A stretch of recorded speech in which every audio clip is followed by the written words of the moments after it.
Calling it like he sees it, here's Ted Webb. Well, unchecked immigration, illegals registering to vote. Let me bring up the name of Acorn. People unfamiliar with a candidate, and a candidate not willing to give any background info. A candidate who cannot qualify to be a Secret Service agent protecting himself, nor an FBI agent, all because of his personal connections and admitted drug use. The United States of America now perched to elect a man who not only displays a socialist belief, but Marxist tendencies as well. How did this happen? He wants to install a civilian security force, much like the SS in the Hitler regime. There is a link on my blog this morning that has you describing, or has him describing, his plan for that civilian security force. Hear it for yourself from his mouth. Watch this brief video. The one will not be disrespected or else. Newspapers suppressing stories they feel will be detrimental to the presidential chances. Seattle newspapers printing names, addresses, and photos of houses sporting McCain signs in their yards. What was the purpose of that? To invite thugs to denigrate? Newspaper in San Francisco not printing a story where he says he would bankrupt the coal industry. They've been sitting on that, embargoing that story since January of 2008. Are you listening, Tico? That would include you.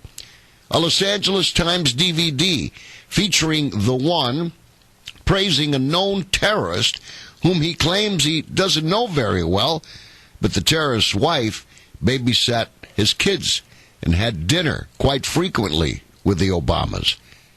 Now, this has the earmarks of a Soviet-era media that was the mouthpiece for the state. Joe the Plumber was vetted more than the one by the media. This is what our land of the free America has evolved to. I certainly hope at the end of the day it's just a bad nightmare. I'm one of the last holdouts who still has hope and faith. Remember the change Castro brought to Cuba? The change Chavez brought to Venezuela? Is that what we envision for America's future? Have we forgotten 9/11? So many questions will be answered today. Last but not least, the one has been endorsed by every major dictator in the world. Check out who you share the nest with and ask yourself why. That's how I see it. I got the feeling that we were right in the beginning that this election's all about Barack Obama. You're going to go in and vote for him or against him. You're not going to go vote for him or for the other guy.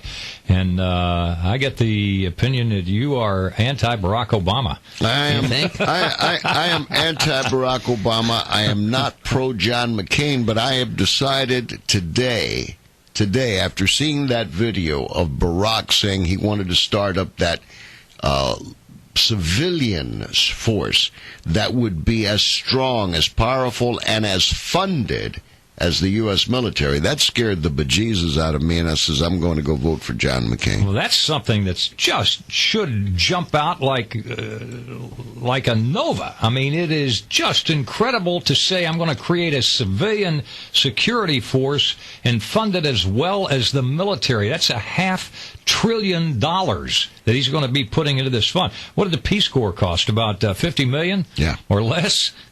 I mean, that would be in real dollars today, probably.